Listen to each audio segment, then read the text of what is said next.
There you guys are.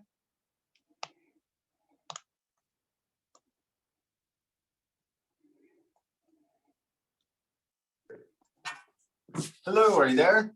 Yeah. Right. We're just goofing around with this here real quick. It's okay. It's kind of like last time. You're a little hard to hear. Did you do something last time that worked? I didn't. Can you hear me okay? I'm gonna just try them here. All right. How's that? I can hear you great. That is perfect. I just had to turn up the volume there. We are good to go. Okay. Well, if everybody's ready, pardon me. My name is Stacy Eaglelock. I am the program manager for the Great Plains Tribal Opioid Response Program, or GP Tour. I want to thank, first of all, SAMHSA for making this possible through their funding. We have a Great Plains Tour grant that services the Rapid City and Crow Creek Sioux Tribe Reservation area. I also want to thank our HPOG program, our Native Connections program, and our EPI Center for helping pull all this together and assisting us with whatever we need. It's been quite a team, and I feel really fortunate to work with you. A few housekeeping items. If you have questions or comments, feel free to place them in either the chat or the questions box. If you're watching us through Facebook Live, you can ask your questions there, and Brooke or Maddie will be facilitating those questions. And today we're going to talk about fentanyl and oxycodone, the opioid crisis nationwide, the fastest growing cause of drug-related deaths, with Detective Dan Rose. And Dan, who do you have with you today? This is Detective Kate Blumenrader again. Oh, you got facial hair now. Yeah, I don't remember the last time we talked, but yeah, I got a good full beard now. Yeah. They're going to talk about the history of fentanyl and oxycodone, drug identification, signs of use and abuse, heroin, fentanyl, drug-related death statistics. So just a little bit, I don't have Cade's bio here, but Investigator Rose started his law enforcement career in 2013 and has been with the Sheriff's Office for a little over 7 years. He spent the first 3 years of his law enforcement career in the Patrol Division. He then became an investigator while the Criminal Investigations Division, CID, at the Sheriff's Office. While in CID, he primarily investigated cases involving crimes against people. This included, but was not limited to, assault, rape, and murder. Approximately 2 years ago, he had transitioned to the Unified Narcotics Enforcement Team, or UNET, as an investigator, where he investigates cases involving illegal narcotics, as well as drug-related overdoses. I will let you guys know that last time I think I had the wrong link for the survey. It is corrected, and I will put that in the chat box as we move through. And also, our recordings will be posted on not only on our Facebook, but obviously on our Great Plains Tribal Opioid Response page within our website. So I want to welcome you two today and thank you again for being here and sharing your information. You were quite a hit last time, so we look forward to seeing what else you have to share with us today. And I'm going to turn it over to you. Sure. I'm going to let Kate introduce himself and give a little background for the folks. Okay, well, I started with Rapid City Police Department in 2006. I worked patrol for about 7 years. I'm a member of our Special Response Team, or SWAT team. I was a training officer for about 4 years. In 2013, I switched up to our Criminal Investigations Division, working financial crimes, property crimes. Spent 2 years working on financial crimes, and then transitioned to people crimes, working domestic violence, assaults, homicides, And then in 2016, I transitioned to our Unified Narcotics Enforcement Team, which is the office I'm currently in, investigating narcotics and distribution crimes. So we're going to jump into this, and we were talking about this as a fentanyl / oxycodone, but to really get into fentanyl and oxycodone, you have to hit on opioids, heroin. So oxycodone was kind of a precursor, or the what started the epidemic, if you will, for heroin. So that's very important, but opioids are synthetic or man-made, and opiates are the poppy or heroin. So that's to differentiate between the two. But to get into fentanyl and things of that nature, we do need to focus on the opioids and the heroin part of it to help it kind of relate and make more sense. So Stacy, is the PowerPoint up for everybody? Let me get that shared for you, okay? We have it in front of us just to go follow along. I just want to make sure everyone can see it. So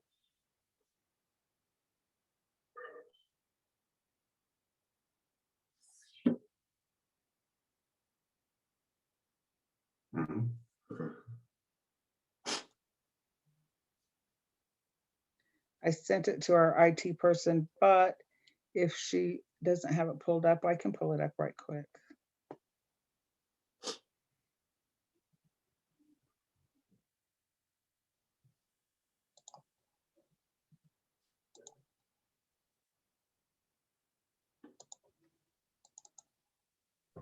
What slide should she start on? the first slide is fine.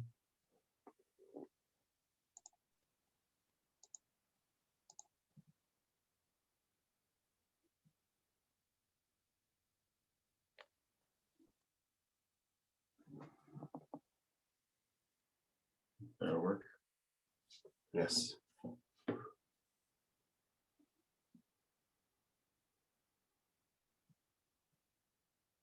All right. So as we talked about opioids and heroin, that's going to kind of get us into our fentanyl base and our oxycodone. But to understand where we're coming from, we will utilize this as the knowledge. So if you can go to the next slide, prescription pills. So opioid-based prescription drugs, like I said, opioids are prescription drugs, man-made, and opiates are your heroin, poppy.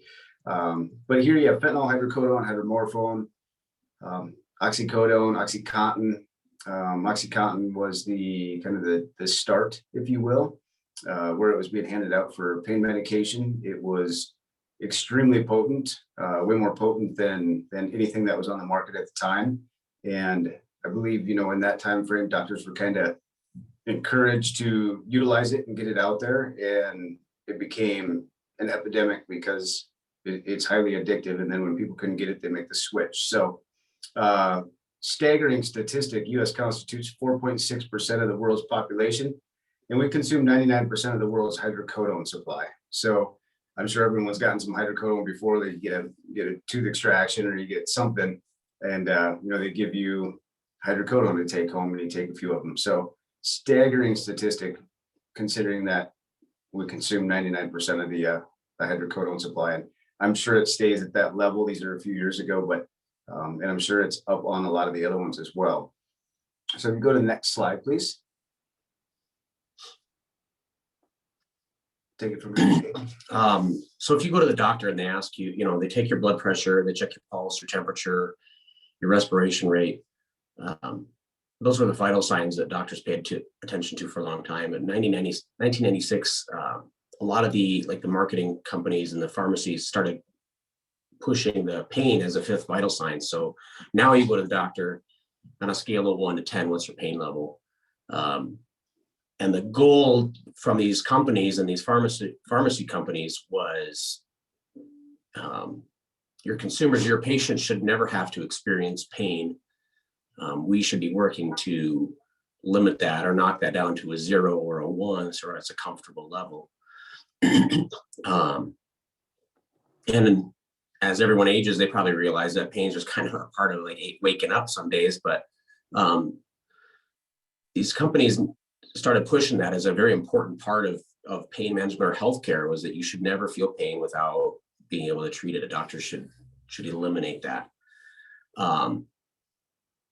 With these, there's actually a pretty good documentary about it. I can't remember the name of it, but they talk about these pharmacy companies were also incentivizing these doctors to it. So you'd have these reps going out and they say, hey doc, here, send this prescription. It's a safe alternative to opiate. So they would tell you, if you prescribe so much money, you get a little kickback from the companies. And that really started incentivizing it for doctors to send out. Another thing is that when you go to a doctor, you kind of trust them. You kind of expect that they've got stuff that they've studied or that the doctors say is safe. There's a good reason behind what they're giving you. And so there's a little bit more social acceptance, because you're not having to use needles or having to smoke your drugs to feel a high or a buzz or whatever. You're actually getting prescribed medicine. It's safe. It's marketed as safe for you. And so there wasn't all this concern about parents even saying, well, my kid's using a bunch of pills, but the doctors say it's safe. So it doesn't have that stigma that illegal drug use did for a long time.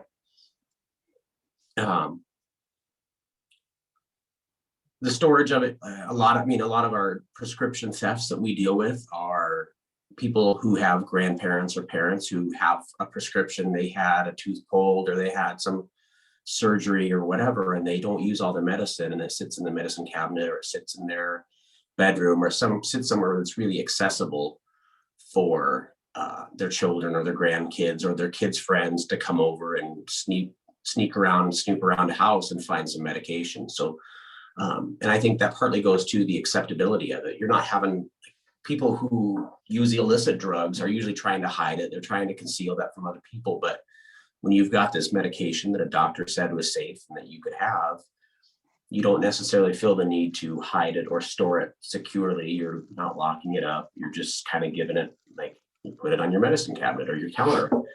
And so that makes it a little bit more easy to access for, again, your children, your children's friends, their buddies, whoever they invite over if you're out, things like that.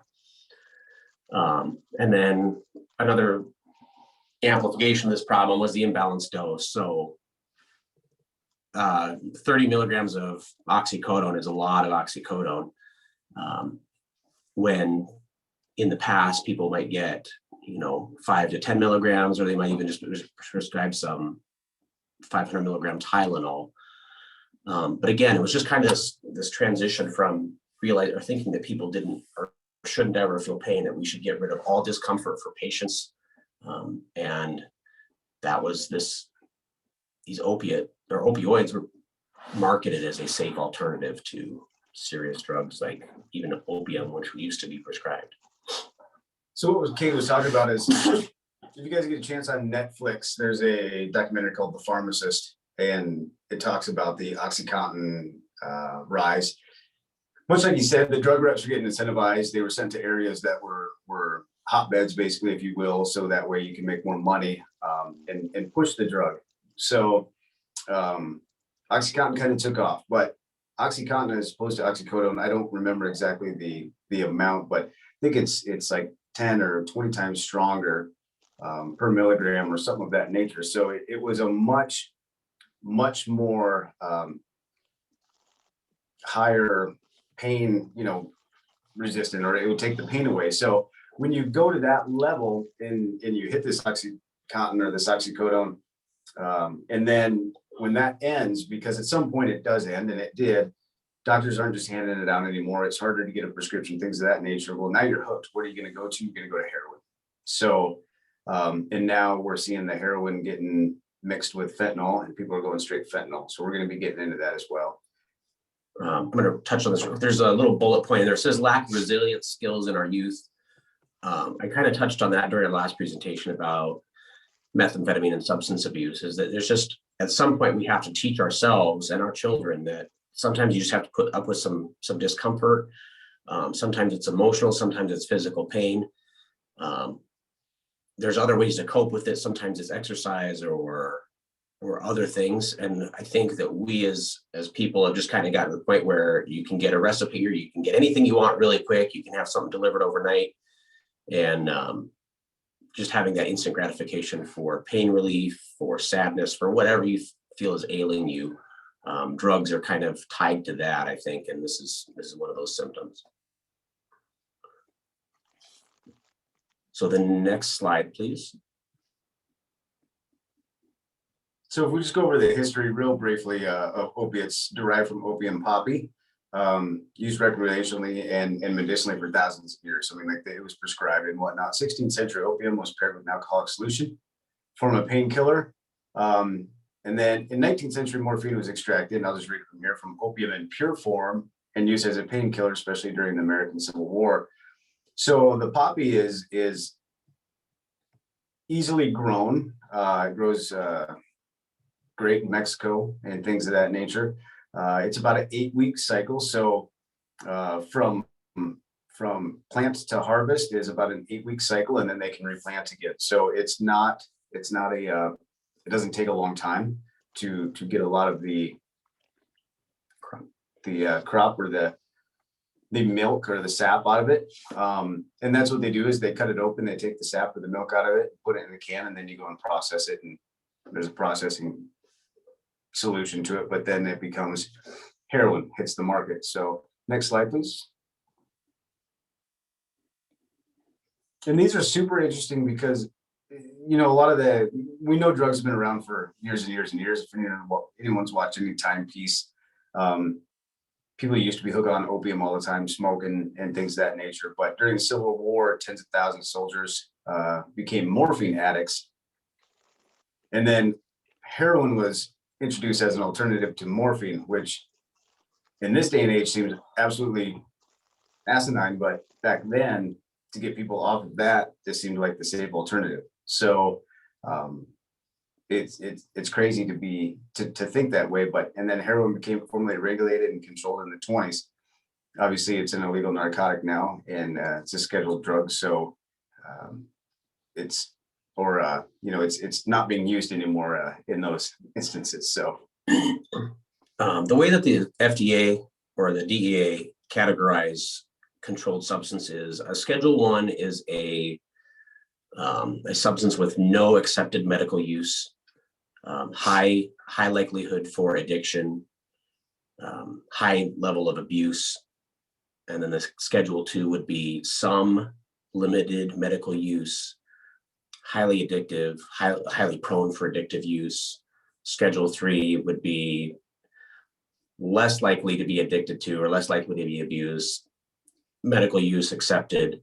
And then Schedule 4, I think, is the lowest, and that's fairly well limited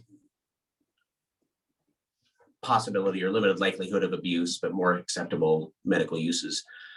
Heroin is one of those. This falls into Schedule 1, so the most addictive, non-medical use, no medical uses accepted across the country. And interestingly, Schedule 2 would be methamphetamine, because it's and cocaine. So cocaine has some medical uses for sinus surgery, sinus doctors, they use that occasionally, but they're aware of the dangers of the addiction, the high level of addiction, and methamphetamine similarly. But heroin, again, is one of those Schedule 1s, no allowed medical use.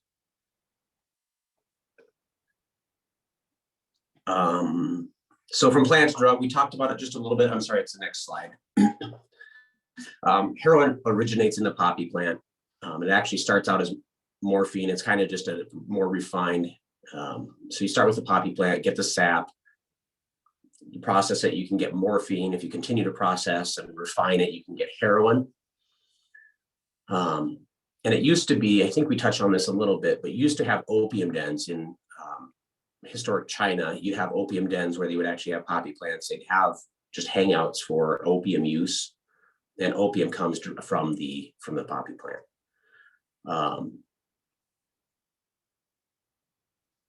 That's the sap is opium in its crudest form. Excuse me, I'm just kind of reading the plants a little bit. So roughly 2.5 acres of poppies produce 8 kilos, which is about 15 or 15 or 17 pounds of heroin. Of sap cakes, Of sap cakes, excuse me. which equals 1 kilo of heroin. So, and 1 kilo would be 2.2 pounds. So 2 acres for 2 pounds of heroin. Next slide. Where does it come from? So over the Middle East used to be where we get a lot of our heroin from. For the most part, Afghanistan, Iran, Pakistan, that general area was where a lot of the American heroin was coming from. And this was in the like 80s, 90s. This is where it was kind of, their big crops, even when the Russians invaded Afghanistan in the 80s, it was late 70s. Part of that was a disruption of the heroin production. Some from the Far East, Vietnam, Burma, Thailand, things like that. But for the most part, the American supply came from what they called the Golden Crescent in that Iran, Afghanistan area. As the popularity of medicine grew, the need for Middle East heroin lessened in the United States because that pill kind of took that market space, or kind of took the place of heroin. So we talked previously about how when marijuana became legal in the United States, that Mexico kind of transitioned from their marijuana grows to other plant-based stuff and the methamphetamine market. About the same time as marijuana became legal in some United States, there was kind of a push against the pills that were being prescribed so frequently in the US. And Mexico kind of saw that opportunity. There's a very good region for opium or poppy growing in Mexico. Its climate and agricultural is very well set up for poppy plants. So historically, when the United States was getting stuff from the Middle East, that heroin was coming across, but it would have to be smuggled and shipped and freighted and all this stuff. So as that occurred, that would deteriorate. The quality of that heroin would deteriorate, and it would lose its potency. Some of that kick that people would get from heroin would actually kind of dissipate the longer it was traveled. It would get hot, it would get cold, it would get wet, all the stuff that came associated with travel. Well, when it came from Mexico, it was fresher. So now that the Mexico heroin is starting to come to the United States, what they started seeing with a lot of people was they were still using current heroin in what I would call old heroin doses. So people used to have to use a larger amount of heroin because it was starting to get corroded and degraded a little bit. And when heroin first started coming from Mexico, they would see a lot of overdoses on Mexican heroin because it was more potent, it was stronger, and they were seeing that people were still using that old, like, gram levels. And they've discovered now that since it's fresher and in better shape, they don't have to use as much. That was really what brought the attention to the Mexican heroin coming into the US. Anything else on that one? Nope. If you guys have any questions, or Stacy, if you get any questions on by messenger or anything of that nature, feel free to just interrupt us and we can go through it. That way, if we miss a slide or if we just go too fast, you guys can make sure you get your questions out there. So okay, Brooke will facilitate questions from the Facebook, the Great Plains Facebook, and Maddie will facilitate questions from Maddie or Haley from the HHA page. So thank you. Perfect, thank you. If you go to the next slide, please. So these are just pictures of different forms of heroin. The top left would be like a brown powder heroin, something we see pretty commonly in the South Dakota area. Fairly common. The top right would be something we don't see a whole lot of, just kind of a black powder. Bottom left. So that one's kind of a strange picture. That bottom left one is, it's like if you cut up a garbage bag or a kitchen garbage bag into a circle, right in the center of that big flat one is it's a little ball of heroin. And the two things to the left are just how it would look as it's packaged. It's just little bindles or storage bundles of heroin. So right in the dead center of that big circle is probably roughly a fingernail sized ball of tar heroin. And that kind of looks like if you had a brown Tootsie Roll pop and you kind of broke that, it kind of has that appearance, kind of a glassy, some kinds kind of tacky, sticky looking, depending on how it's processed or packaged. And then to the right. I'm sorry to interrupt, Kate. Are one of those more toxic than one of the others? Like you hear that, black tar heroin, and I've never seen it or anything like that. But are one of them more potent or more toxic than another? No, it's just the refining process is how it's different. So it's all the same heroin generally. You can, for the most part, they're all about the same, like just depending on the manufacture process is where it loses its potency. But the powder and the tar are about the same. And then that bottom right picture, so those are both heroin. That's brown powder and white powder heroin. And the only difference in those is that the refinement process is more. So if you get to the white, you kind of cooked off all of the plant, all the organic material, everything except for the heroin as a chemical. And we don't see a lot of white powder because it just takes more work to make, but it ends with the same product. So it really isn't worth the effort of trying to put in all that refining and manufacture or cooking it down and re-cooking it a bunch of times. The way that it's kind of like alcohol, like when you distill alcohol, if you burn off some of that alcohol and collect it, you burn off the excess.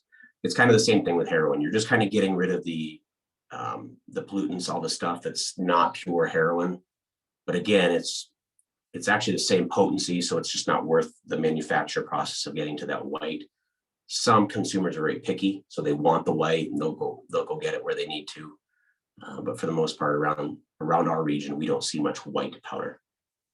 One thing to add on that, so the white powder, they usually call it white China. I talked to a source of information recently, and there was some white China floating around Rapid for sale, and it was not heroin. So they're masking it as heroin, but it was fentanyl.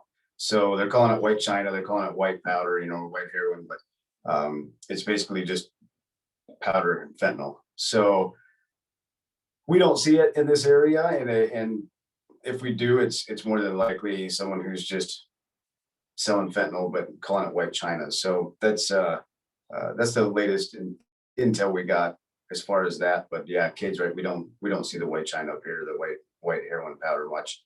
It's a lot of black tar heroin, and it has a smell like vinegar. It's very strong. So it's pretty easy to notice. But we're going to get into dosing in a little bit. They're really, really small, so it'll make more sense. But go to the next slide.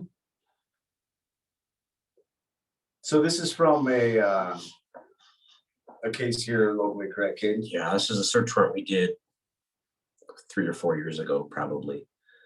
So on the table is a plate. I'm just trying to go through all the stuff. There's a knife there to cut up the powder heroin. Those brown bags are powdered heroin. There's a marijuana pipe on the table, lighter, straws, and then those foils on the bottom left, kind of near the chair, those aluminum foil with the streaks on them. Those are all indicators. I'm just going to have you go to the next picture, please. So those are the bags of heroin, just the powder heroin. The next picture, if you would, please.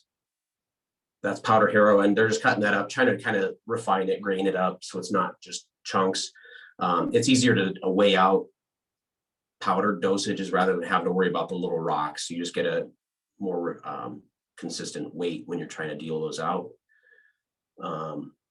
We didn't get a great picture attached of the aluminum foil, but the aluminum foil is a very common use for consumption rather than using a pipe. And some people will with these foils, but they'll put whatever dose of heroin they have on the foil, and then underneath they'll light their lighter, and then you'll kind of see brown streaks. They look like just little like geometric lines where they're just kind of running. Sometimes you'll see them in spirals. Sometimes they'll do it in squares. It just depends on the user.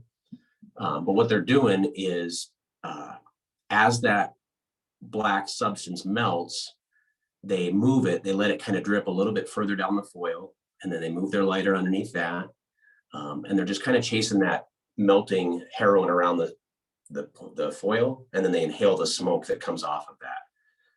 Rather than leave it in one big pile and let it all go at once, they just kind of follow that snail trail around the foil and inhale it until the substance runs out or they can't cook it off anymore.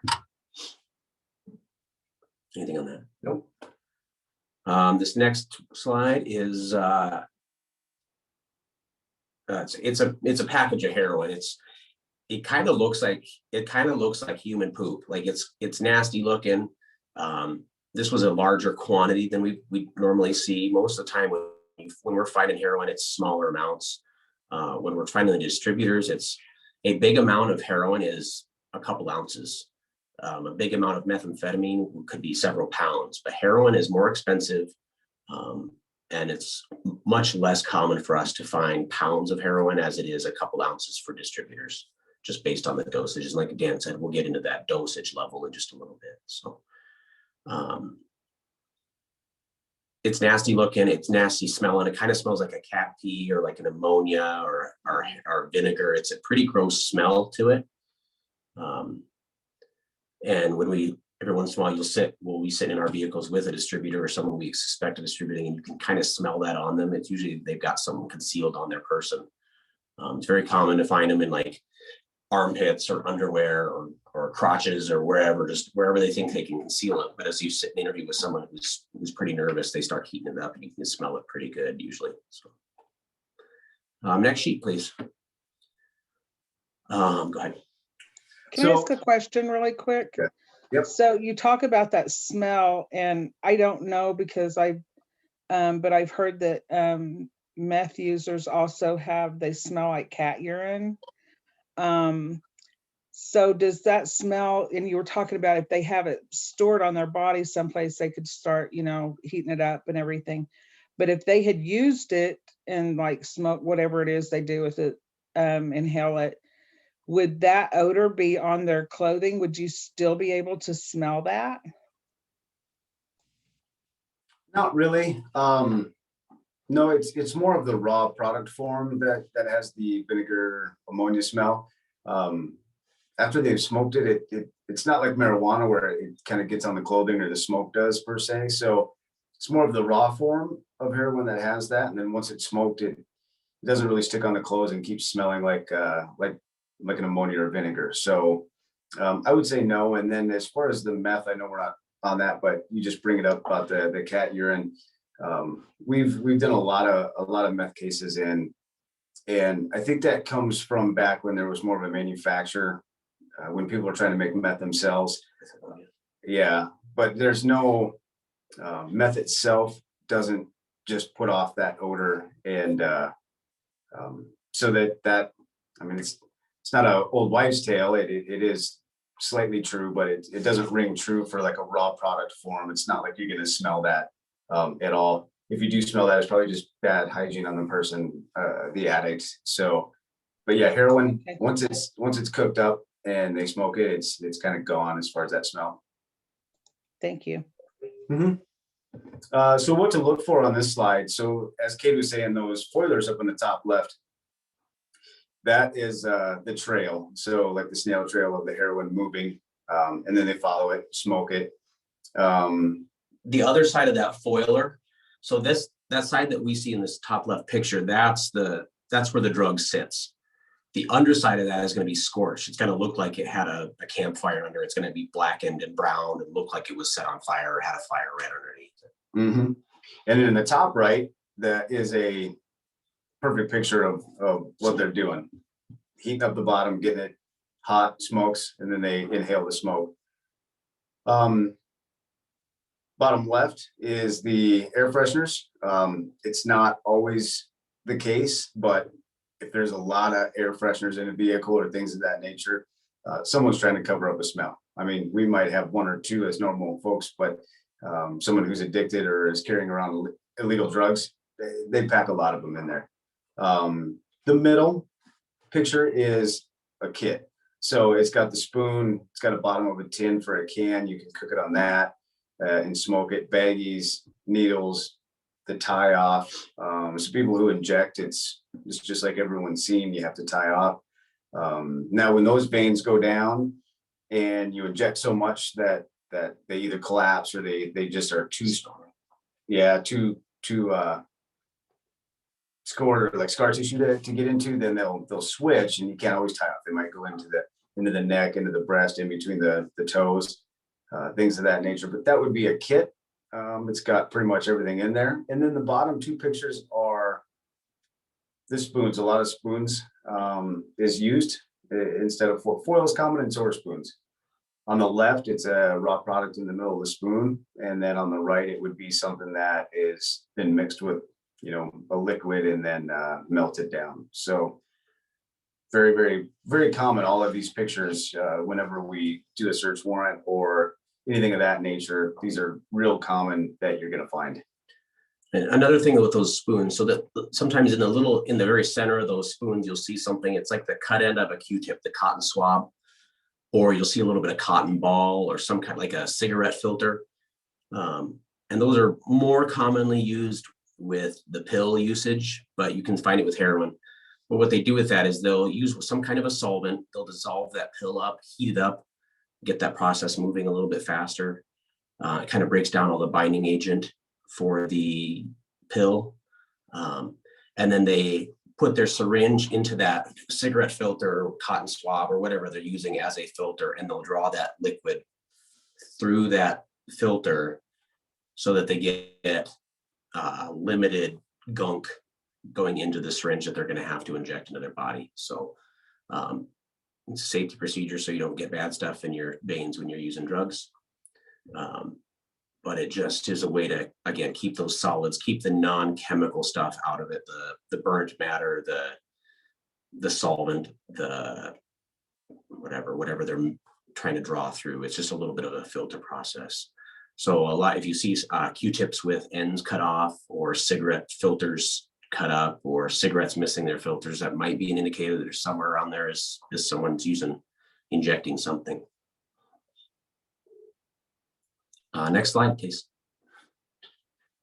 All right, so you got slang terms, just like meth. You have slang terms for heroin. H, super common, fire black. Heard that a few times. Fire black is really good. According to everyone who uses it, if there's fire around, everyone wants it. White girl, dragon, white china. But just like meth, if they don't refer to the type, they refer to the weight. So if someone says looking to get a P is a point. So to break that down, a point is 1/10 of a gram. So most addicts will use like a point at a time, but they will use a gram a day or half gram a day or something. So they might use 5 points a day, and a point in this area currently goes for about $40 a point. So it's extremely small. It's hard to catch. It's easy to hide. So heroin is just a much tougher drug to catch someone with, because it's not pounds, it's not meth. Quite frankly, it looks like mud. So if someone were to just throw it down on the floorboard of their car, it could also, blend in. So it's an extremely hard drug to see and to find, but the smell of it, there's other indicators as well that give it away. But looking to get a point, 1/10 of a gram. So extremely small amounts. Next slide. Did you have anything on that? No, sometimes we'll see people look real quick, like the bindles for those points or for those user amounts. You might see like a gum wrapper. Someone will wrap a gum wrapper around a little point. You might see a little piece of aluminum foil. We've seen them sometimes where they sell them ready to go with foilers. So you'll have a couple points or maybe a gram wrapped up, ready to go. So if Dan and I meet, I can just hand him a piece of foil the size of a dime, and no one's going to really see me hand him anything. So it's just much harder to locate, to spot, to find in a car. Because if you think about, your car or your house, and if the cops are there, it's like playing hide and seek with something, again, the size of a dime. It's very, very difficult to locate. I think someone had a question or a hand up, so if you want to go through that, that's fine.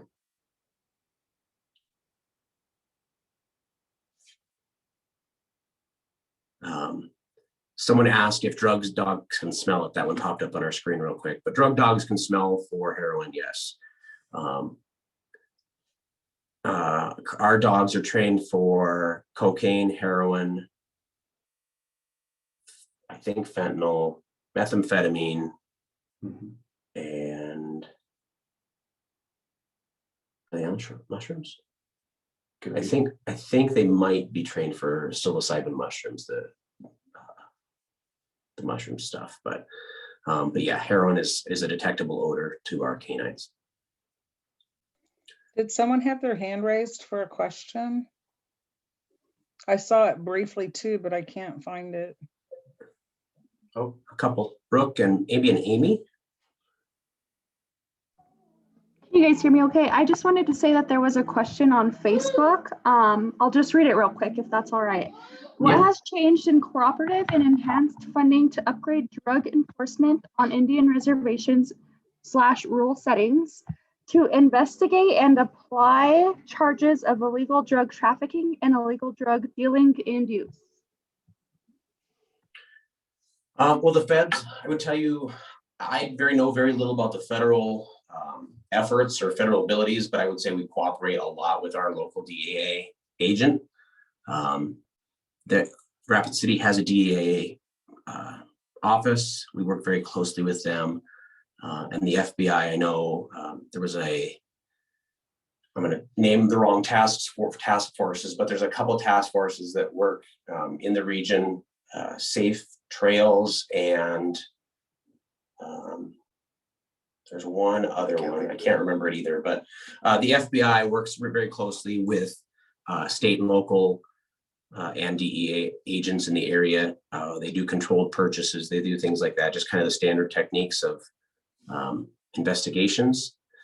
A lot of those end up with out-of-state sources. So the federal agents are the ones that really have the reach and the jurisdiction to be able to handle that. A lot of even our sources come from out of state, even in the Rapid City area. So we work very closely with agents across the country, just trying to identify sources, get them held accountable for what they're sending to Rapid City or the region. I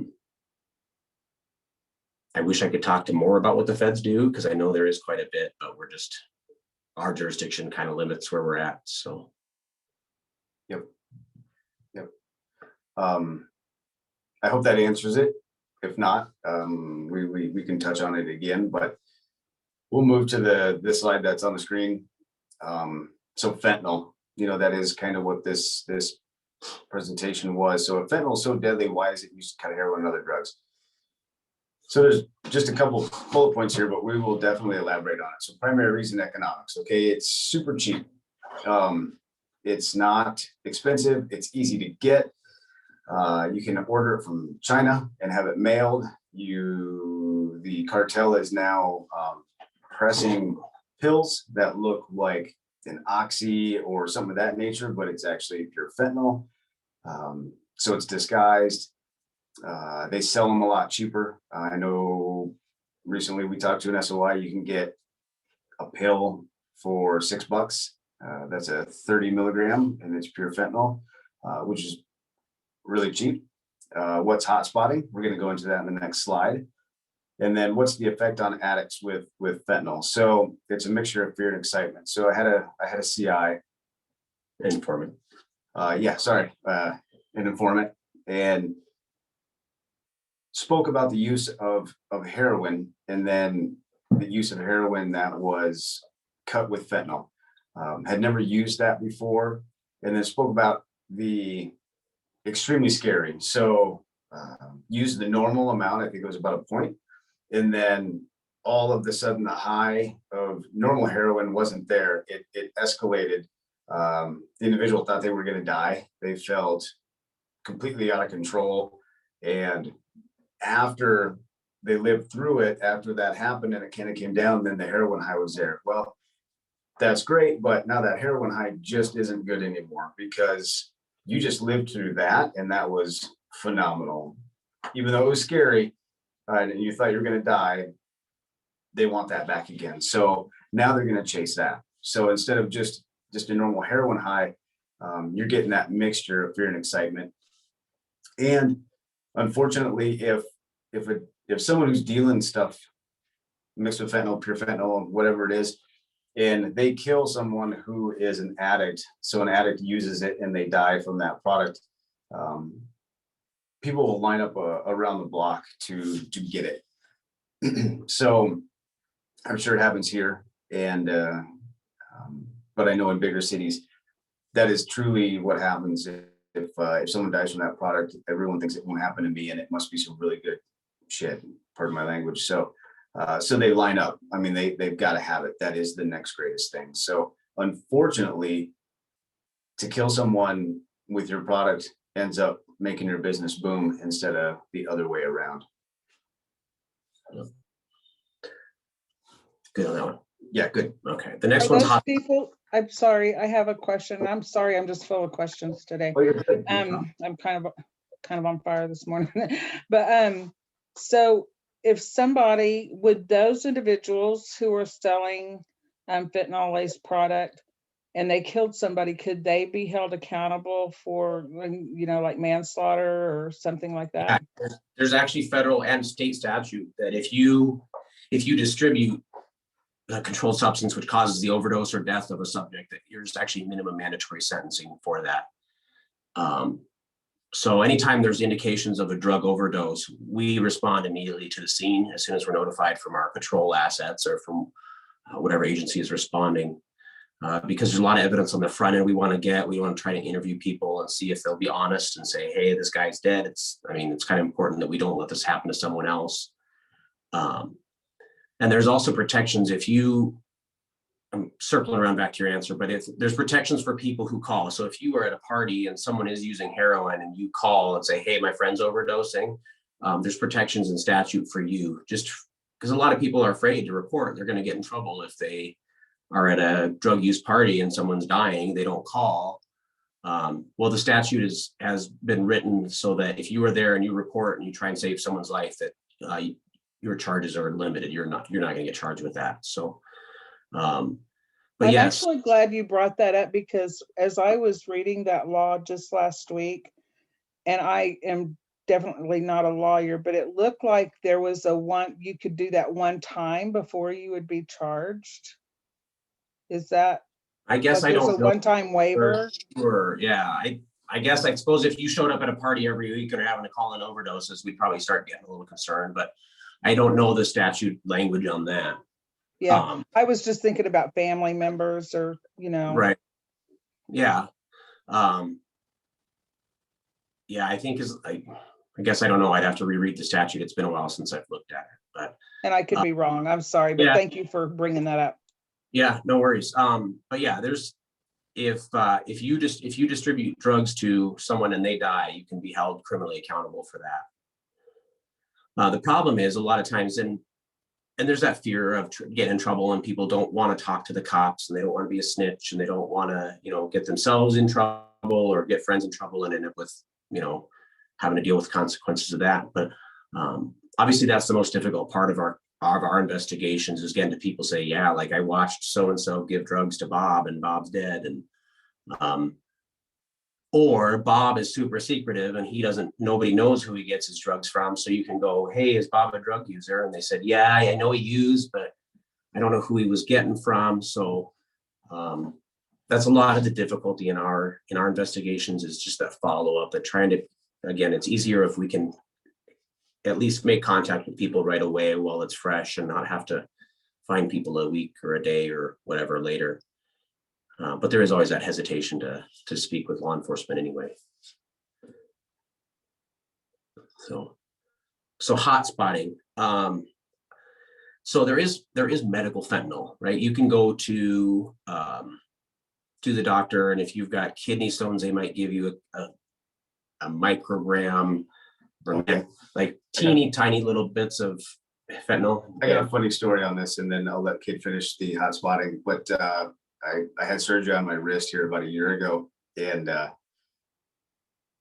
went through the process, went to recovery, and I guess I don't remember this part of it, of course, but as I was waking up, the nurse in there was, and my wife is a nurse, but the nurse in there was talking about the drugs that they gave me for the pain and whatnot. And I guess the nurse had mentioned fentanyl, and my wife said that I woke right up and was saying, fentanyl, oh my God, you can't give me that. That stuff is horrible. It'll kill you. And they're like, no, it's okay. It's, it's medical. We monitor it, blah, blah, blah. And, my wife said that it was extremely comical that I woke up so fast to talk about how deadly fentanyl is and stuff. So obviously, like Kate said, there's medical purposes for it. They will use it after a surgery to help with pain and things of that nature.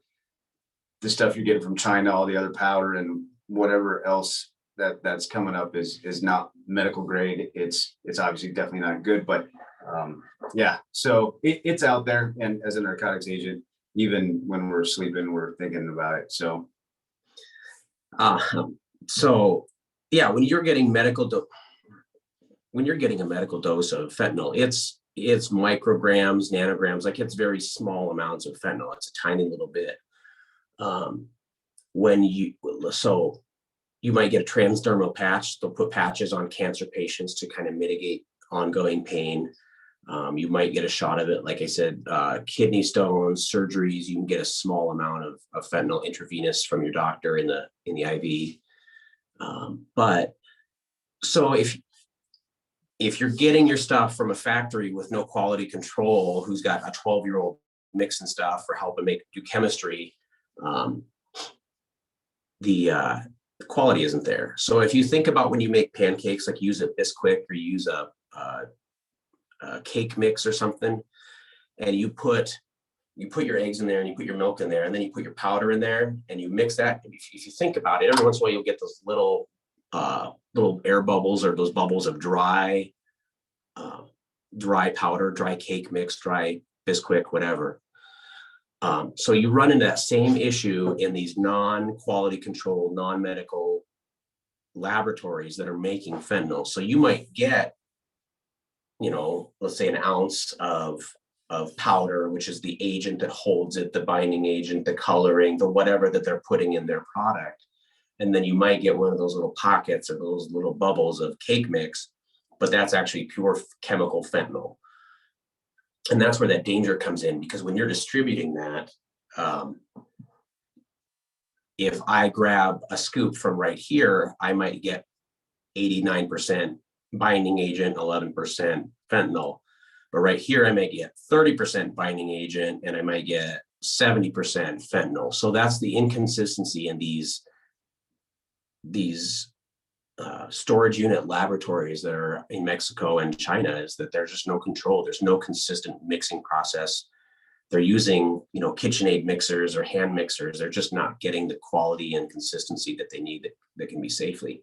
So that hot spotting is what we talk about. So you use fentanyl one time and you get a bunch of binding agent and a little bit of fentanyl and you feel great. Like it's a great high. You're feeling good about it. And the next time you go in and you grab a little Bisquick bundle or a little mix of pure fentanyl, and you've overdosed yourself that quickly.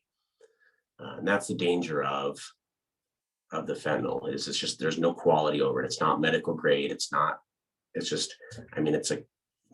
illicit laboratory making it. So there's no control over what you're getting. Or real quick, you got your local drug dealer who got some fentanyl powder and has some white china or maybe even just brown powder and wants to mix it. So they want it to go a little further and they want to give someone a little more high, to make their product better. So, they will either take it out of a capsule or whatever, they'll pour the fentanyl powder on there and just cut it up with like a credit card or just kind of mix it around with a spoon.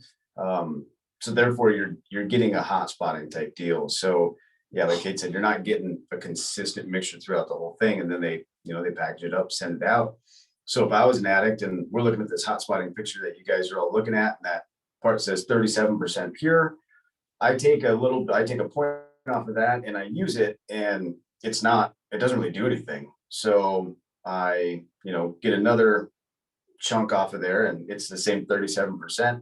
I get a little bit more, but it's still not very much. I'm like, wow, this stuff is bunk. It's horrible. And then I'm like, well, I'll just, I want to get high, so I use one more. Well, then I take out of the 98% pure fentanyl, and that's where you get your overdose, because already you're on board with fentanyl or heroin mixture right there, and you already have 2 doses in you, and then you hit the one that's almost 100% pure.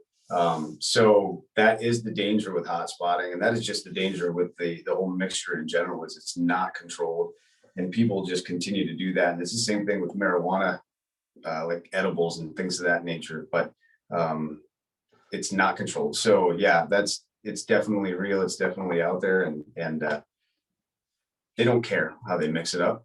They just want to sell it and get people hooked on it. So I'm going to give a quick graphic image warning for the next slide, but we're going to go to the next slide. There's something that just might bother some people, but it's not a little bit of a gory picture on some hands. So signs of use. So the hands that you're seeing in front of you, that's a heroin addict we arrested 2 years ago. And when Dan said, like, your veins start getting so overused that you can't find a good one anymore. They've collapsed, or they've scarred up, they're too hard to get through. So this gentleman was using the veins on the back of his hand, but he kept, obviously there's a scar tissue that gets going, or he gets an infection from using a dirty needle, and he keeps digging at those. He'll pick he'll pick that away to find a vein, and keep using, because his body would actually stop functioning without heroin. There's a picture we've got on ours, but it doesn't show up, I don't think, on yours. There's the pinpoint pupils, or the tiny little eye holes, is an indication of heroin use or opiate use. Falling asleep, we call it being on the nod. When I've interviewed people who are heroin users, it's they're conscious, but they're so delayed. Everything they do is delayed. So I might ask a question like, what is your address? And we call it nodding off, and they'll kind of drop their head, and they'll close their eyes. And then you might say, hey, Steve. And then they'll give you their address. They kind of wake, they come back to, so they are conscious. It's just everything is incredibly delayed. It's slow. It's just a strange behavior. Falling asleep anywhere, again, just that nod off, slow, delayed behavior. Nausea and vomiting. So one symptom they started recognizing, and even has some commercial and medical recognition, is opiate-related constipation. So opiate is a slowing drug. It slows your body down. It slows your digestive system down. It slows your respiratory system down. So if you're on opiates for legitimate medical reasons, you had a surgery, you've been on chemotherapy, and they're giving you the opiates to treat the pain with associated with that, it slows your system down. So it can constipate you. It can bother your stomach. Once your system starts kind of reactivating, because you're coming up from your high, your stomach starts to churn, the muscles start moving again, they hurt. It's kind of like exercising muscles that don't work correctly. You're actually going to be in physical pain from it. Nausea, vomiting, kind of seeing a constant, like just kind of a constant feeling like you need to use the restroom, just a gut pain. And that's one of the things that a lot of our heroin addicts that we do talk to are most afraid of, is the sobering up. The sobering up is incredibly uncomfortable. It's what we call dope sick. They haven't had their use in a while. Their body is kind of coming out of that sedated state where they don't notice it, and it's kind of starting to reactivate. It's starting to get to be active again, and it's incredibly uncomfortable.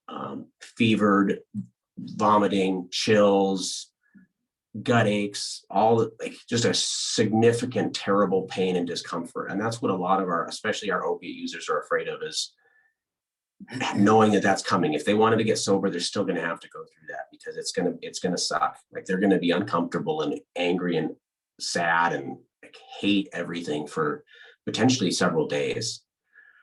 I'm gonna do anything on this slide. I think the next one we'll talk about uses. So we'll go to the next slide, please. Oh, there's the pupils that kind of showed up late there. Just those pinpoint pupils. Withdrawal looks a lot like the use for heroin. Chills, back pain, neck pain, pain all over. Your muscles are achy, anxiety, panic attack, highly, like you're sweating. It might be a cold day and you're just sweating. Your body is just going through a fever trying to recover. But again, like we have to, like, one of the things we know about our heroin users, if we arrest somebody and they're a regular user, within generally 8 hours, they're going to need another dose or they're going to be uncomfortable. So once they get to the jail, like we tell the medical staff, you need to watch this guy. They're going to be going through withdrawals. They're going to be sick. And Dan touched on this before. I think in the last presentation, we talked about meth, but heroin and alcohol are about the only two drugs that you can stop from going cold turkey. The only two cold turkey drugs that you can actually kill you. If you stop alcohol too suddenly at a high addiction level, or opiates with a high addiction level, if you stop too suddenly, it can kill you. Your body can go into shock and die. So it's a very serious medical issue. We try and get them assistance. There are some medical clinics around here that help with withdrawal symptoms. There's medication to help with that. But any addict who isn't willing to face getting better is going, without having to fight through this, is not going to try and get better yet. So it's a pain for them, and they know it's coming. There's a question that somebody put in the chat box. It said, can somebody, how much Narcan can be given to one person, and can people die from not getting enough Narcan? Decline your call, Eric, because it looks like.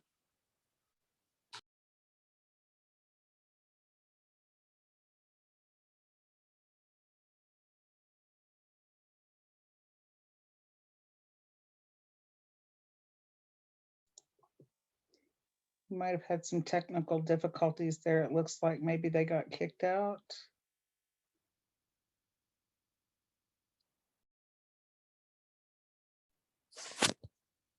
Are you there? Yes. Oh, so sorry. We had to decline a call here on this phone, and then it kicked us out. We're very sorry. That's okay. So as much Narcan, I'm not a medical professional, but I've heard cases where they've given 2 or 3 doses of Narcan, nasally. So I think it just kind of depends on what the person has taken and how much Narcan they're going to need. So I don't think that Narcan is going to kill you, or there's too much that you can have.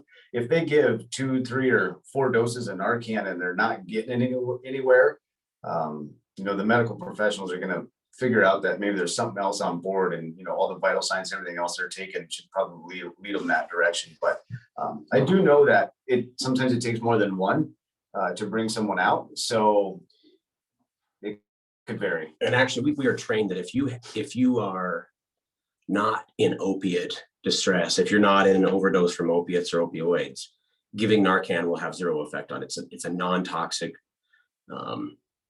medication. So if I'm comatose or if I'm whatever, and someone comes and gives me Narcan, it's not going to affect me at all. It's not even going to hurt me.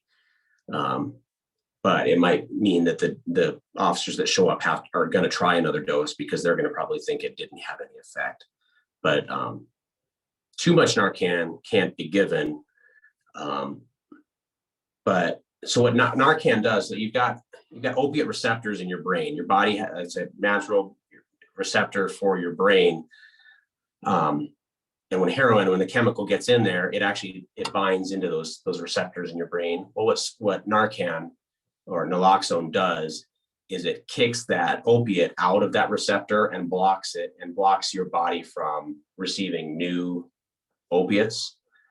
which stops the process of the retarded breathing, the slowed heart rate, things like that. It all that stuff, it kicks out. So when Narcan works, it generally works that quick. And a lot of the reaction of a lot of people who have overdosed is kind of a violent, and not always like true, like aggressive violence, but it's a very like reactive process, because you were high just a second ago and instantly you're not high. So you're going to be very uncomfortable. You might be mad that someone ruined your high. It's a very like, it's a very quick process when it does work, usually. But again, like Dan said, it might take a couple of doses before it can actually saturate all those receptors in your brain and kick out all the opiates. So it sometimes takes a couple doses, but usually when it works, you know it's working. So. And then real quick on the slide we're on right now. So I've had it described to me this way and whatnot, but if you, let's say you have a bad knee or a bad back, maybe from sports in high school, stuff like that, and you get hooked on a pill, and then you can't get those anymore, so you end up going to heroin. So you have all of this opiate-based drug in your system throughout the years to combat that one injury or that one painful injury. Well, it doesn't discriminate. So the drug is not able to say, okay, we know it's your back that hurts, so we will just go after the back. Can you guys turn your camera away? I'm sorry. We saw a question there. I didn't know what you needed. Oh, is that better?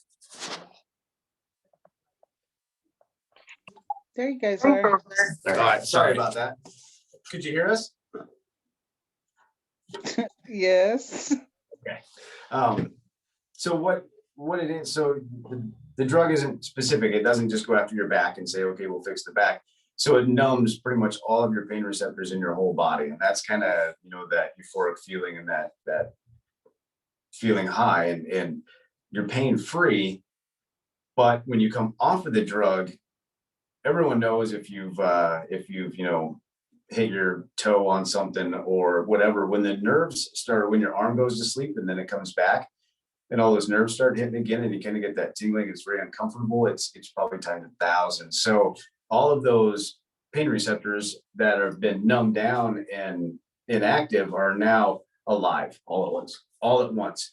So that's when your body goes into the pain and the muscle cramping, and I mean it's everything. So that's where the body goes into shock and you can die from, because it's a lot to take in, and then it's a lot for your heart as well, because it's going to go into a pretty high rhythm, and your body's just in a massive amount of shock at that point. So there are ways and drugs that they can be prescribed to help them through that withdrawal process, because it is pretty violent and can be pretty uncomfortable. But that is kind of the layman's terms on what happens with the body.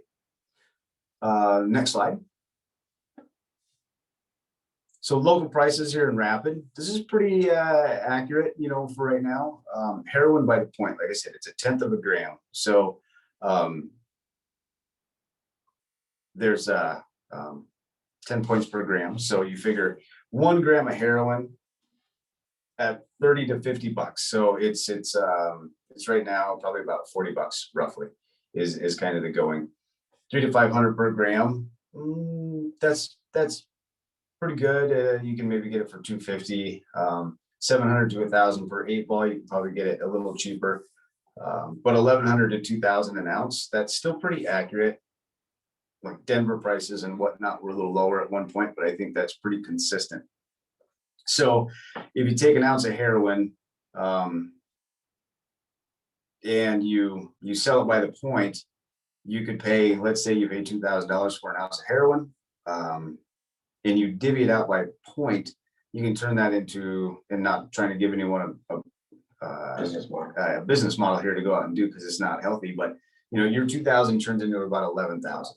So the profit margin in heroin is way higher than meth, than marijuana. So as Kate said earlier, it doesn't take much. So when we see a big amount of heroin, we had a case where the end bust was 100 grams of heroin, and that's a lot. And really, it looks no bigger than my fist. It's not like heroin where you got it all. You know, it's these massive amounts of packages, but 100 grams is a lot. It's an extreme amount of money that you're going to get on return on that. So price wise, it's way more expensive, but it's smaller and you're going to make more money. And it's comparable, or you can compare it to the methamphetamine prices there on the screen. So it's definitely, it's harder to detect. You can get smaller amounts, and the return on your value is double or triple than what methamphetamine is. So we've also worked cases where the individuals were methamphetamine users, but we found them with heroin and knew they were dealing heroin. And after the interview, or during the interviews, they told us, yeah, we use meth, but we sell heroin. We don't use it. Heroin is where the money's at. So that's what they did. Not everyone's going to do that, but it just goes to show that for a small investment in your heroin, your return is going to be huge. But you're killing people. I mean, you don't know what it's mixed with. You're buying it from somebody down in Denver, from somewhere else. You don't know what they did to it. So yes, it's going to come back. And if you end up selling something that does kill someone, like we were discussing earlier, we are going to do everything we can to try to find that link, because someone lost their life, and whoever sold that has to be held accountable. So.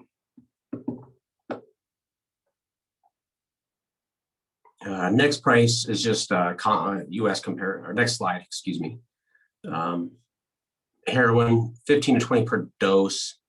Again, that's average. This is national, so it's not so much our prices, but $20 for a point of heroin is pretty low for around here.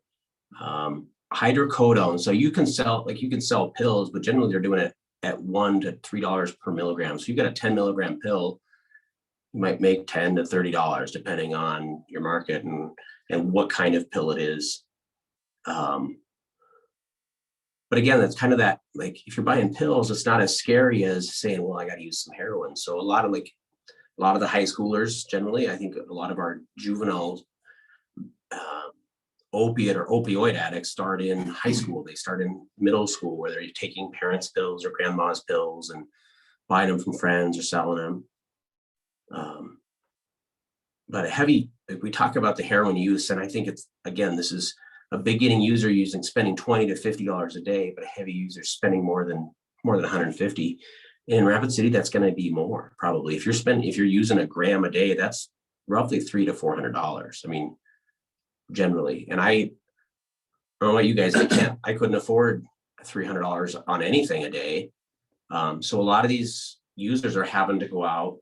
And I think we talked about this a little bit with our meth presentation, was either they're stealing stuff to kind of help make ends meet, they're trading product for heroin, or there's, stolen goods for heroin, or that's where they become an addict user, where they're selling a little bit just to make their money back so they can buy more for their use, and they sell half and they use half. So just kind of that cycle, it really kind of gets you sucked in really, really fast. Spending a couple $100 a day, even $100, $50 to $100 a day is a lot. So it doesn't take much to get you kind of stuck in that cycle of needing to help your addiction, try not to feel miserable, but still need the money to be able to afford to do it. And that's where people get sucked in and stuck. And that's kind of where they feel like they can't get out. And we were talking to an individual that we arrested here not long ago. Spoke to us about dealing heroin, dealing drugs. It was also a user, so an addict dealer. But heroin wasn't good enough in the end, and made the switch over to fentanyl, pure fentanyl. Was getting the M30 pills that looked like morphine or oxys, but were pure fentanyl, and told us that he was probably smoking, because he would crush them down and smoke them, probably about 20 of those pills a day. of pure fentanyl. So the price can change, the more you buy. So at $6 a pill for, a 30 milligram, that's super cheap when you see the pricing here, $1 to $3 per milligram. But at 20 a day, when asked why did you make the change, heroin just wasn't doing it. He had probably gotten some heroin with some fentanyl in it, and then that high isn't there anymore. So you just go to the next level, next level, next level. But at some point, the next level is gonna end your life. Your body cannot take that. We even stated that, you're lucky to be alive. And he said, I absolutely am. He said, I knew I was just about ready to go. So even the user is so addicted that they know the end is coming, and they know they're going to die from this, but that isn't even enough to stop them. It just keeps going. Dan and Cade, we have a question in the chat box, but who is buying heroin in Rapid City, and what are the demographics of users here in Rapid City? It's everybody. Everybody's using heroin. Anybody who's ever had a pill, we've arrested and cased up a 19-year-old male. We've arrested a 64-year-old female who was distributing it. Everybody in between, men and women, all races, all economic statuses, everybody's using it. Is it predominant here? I mean, not that I probably would, but I don't hear. I used to, I lived in Miami and I lived in Albuquerque, and I would hear more, but I don't hear that here. Who? Meth is still our biggest ongoing issue. Meth is our biggest problem, but heroin is very common. I think the groups of users of heroin are probably smaller percentage-wise for Rapid City. You'll probably find more meth users in the area than you will heroin users. The heroin user groups are usually pretty tight-knit, I would say. They kind of all know each other. Mm-hmm. He might be a dealer on that side of town. I might be a dealer on my side of town, but we kind of know who each other is. We've heard of each other. And if my guys can't get from me, they might go to him. They're all kind of intermixed there. Methamphetamine's a little different because there's just a bigger network. So I think there's more separation and more anonymity in the meth stuff. But one of the cases I worked several years ago, it was a 40-year-old mom and her husband, and they would take their children on trips and go pick up heroin in Denver and bring it back. They were getting so much heroin there that they actually lowered the price in Rapid City. The prices were starting to drop, we noticed. And when we arrested them, the prices went back up. They were getting so much. They were getting half pounds at a time. And what the worst part of that case was for me was they would use in front of their children. I think their daughter, I can't remember for sure, but it was 8 to 9, somewhere around there. And they had a 14-year-old son. But the mom and dad would use, and they would just tell their daughter that they were going to go use their medicine, and they would go hide in their room and shoot up. And they'd kind of leave their daughter out in the living room and assume she wasn't smart enough, I guess, to figure out what they were doing. And the mother told us that she gave her son his first ever dose of heroin because she wanted it to come from her and not a stranger. And when she did it, she gave it through his muscle because it was going to be a slower high. So she said she muscled him, which means that his first ever dose, he didn't smoke, he didn't eat. She actually injected her son with his first ever dose of heroin through the muscle in his arm. And she did that as a favor to him because it was going to be a slower high. It wouldn't hit him so hard. And I don't know if my big gripe with these investigations is that a lot of these users kind of know what they're doing to themselves, right? You kind of know, you're an adult, you make a bad choice, or you're stuck, or you started as a kid. But this woman doomed her son to heroin addiction for potentially the next 30 to 40 years of his life because she wanted to do him a favor. And I think it's so awful that you would drag a child into that world by choice. If you let him needle first into a life of addiction. And I think that's terrible. And I don't remember what her sentence was. It was over 20 years in prison. But again, being an adult and making your choices or making your mistakes and trying to get yourself out of them is one thing, but to drag a child with you is the worst part for me. So anyway, that's my soapbox. Amy, you have your hand up?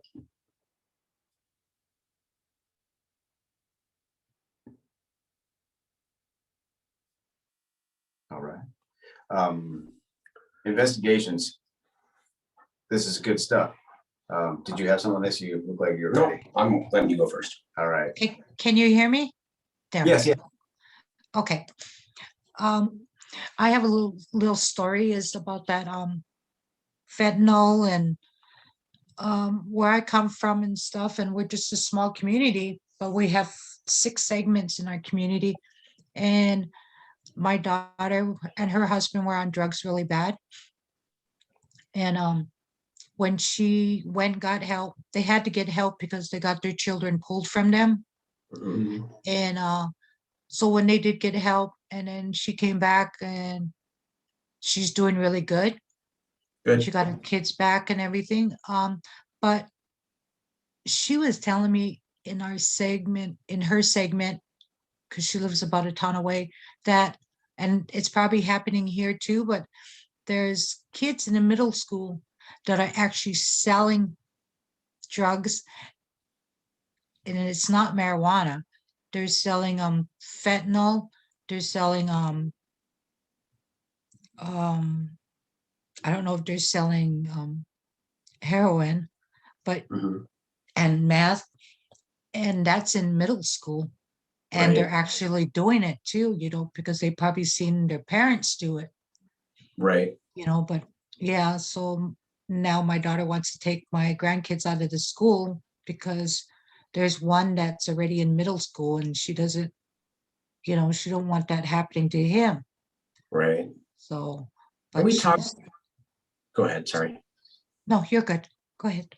We talked a little bit about it with meth, and I kind of talked to the symptoms of that or the cause of that juvenile drug use. And, some people grow up in a rough home, or their parents are drug users, and that's kind of what they know, or they're dealing with depression, or they're dealing with whatever they've got going on, or they've got there's some physical abuse in the house or some sexual abuse in the house. And when they're sober, when those kids are sober, they're having to acknowledge those feelings and those thoughts. And sometimes it's just easier to push those aside with substance abuse, whether it's cough syrup or meth or weed or heroin or whatever they can get. And it's a sad thing. I think we as adults need to do better about training our children and teaching them that there's good ways to cope with things, or it's okay to ask for help. It's okay to be scared. Sometimes it's okay to get people in trouble, because we've talked to people where the only reason they're sober now is because they keep getting in trouble. Sometimes you just need to get grounded, or a spanking from your parents to change your behavior. And sometimes that means the cops have to get involved too. So Yes. it's a sad thing. I like I said, children is where I really get my heartache over it, because you never know what someone's living through at home, or what they've got to deal with personally. So we're sympathetic to that. But if no one is teaching these children how to deal with those things safely and responsibly, and without substance, then they're gonna grow up to be adults who are substance abusers, and they're gonna have struggles without some kind of intervention. So it's a scary thing to go through.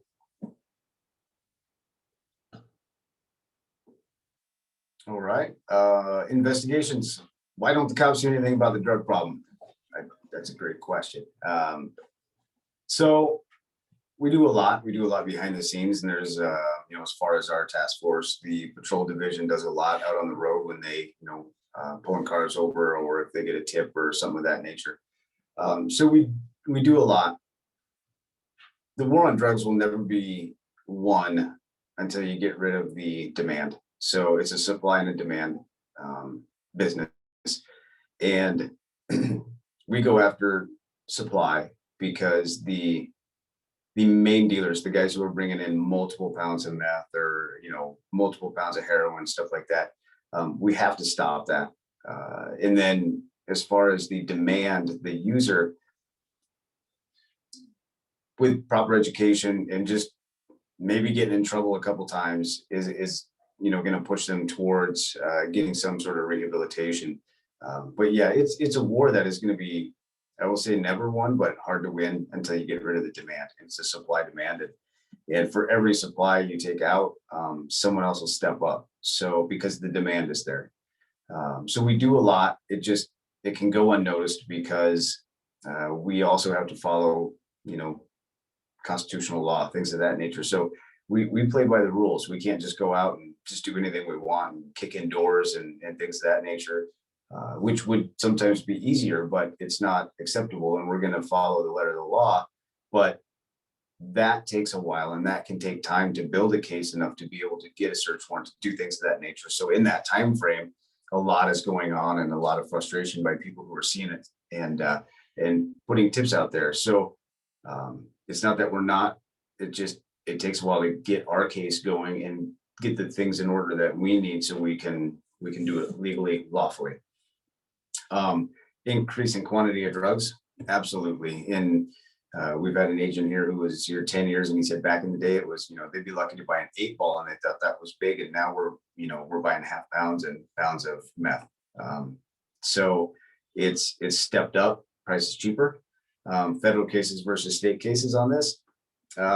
State cases, there's a frustration there, but a lot of it gets pled down to a possession of controlled substance charge, even though they're distributing.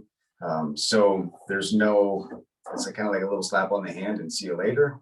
But when it goes federal, it has a minimum mandatory sentence and things of that nature. So, and we've talked to, the people that we arrested, people that we've busted, and they're nervous when they know it goes from state to federal. They're like, oh man, I'm going federal. They understand the significance in that. So getting it to go that way, we can't do them all that way, but getting the state to be more on board with the federal type minimum mandatory would be a big bonus just for us. So people aren't just, saying, I know I'm going to get out of this, and they're right back out again. So I'll let you continue it. The numbers of users versus numbers of cops, there's tens of thousands of users probably in Rapid City for different drugs. And there's, the Rapid City Police Department is 140 sworn officers, but we're not all drug officers. They're handling domestic disturbances, and when someone steals something from Walmart or when someone embezzles from a bank, and there's just so much going on that we don't have the resources to just focus on one thing. We have to do it all. We have to be, I will refer people to mental health and social services and doctors, and cops are kind of I don't want to say the gatekeeper, but kind of the referral service for a lot of the issues. So when someone's having a bad day, it's usually they're calling 911. Someone's calling and saying, hey, someone needs to go deal with this guy who's acting strange out in public, or this guy who's stealing, or this guy who's got a drug use problem, or this guy who's got, or this kid who's got a mom at home who's getting beat up. And we have to deal with all those and start getting those pointed in the right directions. And unfortunately, I think there's just so much demand for all those services out there, and everything takes time, and government's not really the most efficient way to do stuff. So it takes paperwork and rules and meetings and court hearings and all this stuff to really get a resolution. But then that person is still entitled to their due process. Like, they might have had a mistake and they get all that. It's just a slow process. So it's kind of just taking bites out of the elephant. Like, there's this big problem in front of us, but the only way you can do it is just take a little bit at a time. We'll deal with it. If something big comes up and you got to get sidetracked from this one to go to another one, it's just, we're outnumbered. And I'm not trying to use that as an excuse, but it is just the reality of why stuff takes time sometimes, and we'll still keep doing it. So, go ahead. I think I saw someone had a question. If so, you can interrupt me. Rehab versus incarceration. I wish every addict would get rehab. I truly do. I don't think every person who does drugs needs to be in jail. That it's not a rehab. But the fact of the matter is drugs are illegal. The folks who are using them know they're illegal. If you get caught with them, you're going to go to jail. They are putting a lot more stuff in place when they go to their court hearing. Even if you just had meth on you and you're just a user and not a dealer, they're trying to get them in a drug court, trying to help kind of push them that direction. But you're not going to get someone to go to drug court if they don't want to get better. So it has to come from the individual. So we can push that direction, but until that person wants to get sober and wants to get clean and wants to live a different life, it's not gonna happen. And the drug is powerful, especially heroin. I've never seen an addiction so bad as a heroin addiction or an opioid addiction. It's crazy what people will do on it, what they'll ask you to get that next hit, because they do not want to be dope sick. It is wildly different. I've seen methamphetamine users go a couple days, a week without using, and they want to, but it's not something that has to be done. But a heroin user, like Kate said, within about 8 hours, they're going to be sick. Even within 4 hours, they need the next hit. It's not I can wait a week. It has to happen right now, and I'll do whatever I can. So you mix that then with the fentanyl, and it just skyrockets. So that's the current battle with fentanyl, heroin. Next slide. So I don't know if you guys can see it, our screen on the phone, it looks a little big, but how do you submit an anonymous tip? Tip 411 crime tips. Tips are great. We get a lot of them. And that's the other thing, is we get a lot of tips, like overwhelming amount. But you can throw something out there to tip 411, and if it is drug related, they do come to us. Our sergeant reviews them and then sends them out to everybody. And it might be a name we know, it might be something we can work, things of that nature. Or you can text a tip to RCPD 847-411. We'll leave this, you can leave that up for a little bit while we address any questions, but that's pretty much the end of the presentation, unless you have anything to add. All right, now I had something that I lost my train of thought on. So any questions?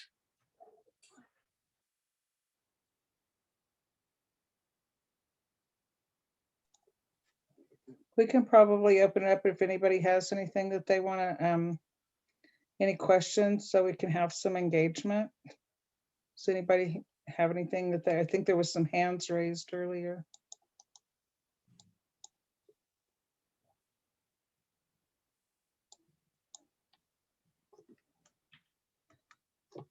And if not, that's okay. You can always send me a message, email Stacy or whatever, if people do have questions or if they're looking for some resources or something of that nature. So I know we seemed like a little more on heroin than fentanyl and oxy, but like I said, to kind of understand where fentanyl comes into play big time, it's because of the heroin. And then oxy is all the precursors to people ending up on heroin, which is then fentanyl based. So I see a hand up. Hi. Oh, I put a question in a chat box, but so our attendees are coming not only from Rapid, but the region and even nationally. So I was wondering if you all knew like a resource or a list of if there's a national tip line, or if there's a way for them to look up their own local police tip line. Yeah, I know the DEA has, you go to dea.gov. They've got a resource for submitting tips. I think the FBI has a resource for tips. And then I don't know about every local agency, but like the Rapid City Police Department has a spot where you can look up how to support or submit tips. A lot of local agencies, sheriff's offices, even just calling your local dispatch and wanting to remain anonymous, you can generally do that for tips. It is helpful if you leave a way to call you back. We don't have to necessarily name you in a report. and again, it depends on the local agency's policies, but if I talk to someone and say, I don't want to be named, but here's some information I know, I will still just list that as an anonymous report. I don't have to name you in my reports. I can just say, I received an anonymous report that this address is got some suspicious activity, or that someone believes so-and-so is transporting drugs, and here's the reasons why. But the more specific you can be in a tip, the better. Any follow-up that we can do to help corroborate it helps us leave the tipster out of it. So if there's something you could say in a tip that would let us know where we should look and why we should look there, and stuff we can follow up on. Because if just a tip in the dispatch center, it doesn't mean I get to go knock on a door even, or I get to go, I can't arrest somebody. Like what Dan said, we've got to build a case. We've got to have something where we can tell a judge, hey, here's the reasons I think this is occurring. And if it's enough anonymous tips, sometimes that's enough. If someone says, well, there's something going on here, and I go watch that on my own, and I start seeing stuff that I as a cop can document. So anyway, more detail. If we can call you back, if you're okay with an officer calling you back, that's always great. But yeah, as much detail as possible. And most places will allow you to be anonymous, but just you'd have to check with a local agency and see. But there's a lot of anonymous tip lines. So I don't know if you saw, there was another comment or question in the chat box. It says there is so much methamphetamines on the reservations, yet nobody gets busted, so they keep on selling. Who has jurisdiction on the reservations?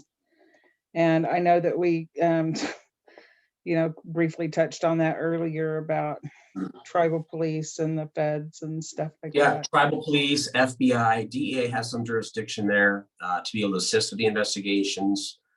BIA, it's a lot of the federal agencies, and then the local tribal law enforcement. We have some tribal partners that we can talk to, and we can help with resources. And it's generally like, and Dan also is not, we're not deputized where we don't have in his jurisdiction. We can't come take any enforcement action on tribal lands. But some state agencies do. Some of our state agencies have agreements with tribes to allow agents on. Some tribal officers will come up and help us with stuff because they might know some people who trip between, whatever town they live in and Rapid or things like that. So it just depends. Most of it's federal and then local tribal. But yeah, a lot of the federal stuff, DEA and FBI handles a lot of that. I thank you guys so much. And there still may be some questions. But I just want to bring up, I did put a link to the survey in the chat box. If you could please take that survey. Dan and Kate, I know from the first presentation you gave, we were not able to share that PowerPoint, and I'm going to make the assumption that's the same on this one.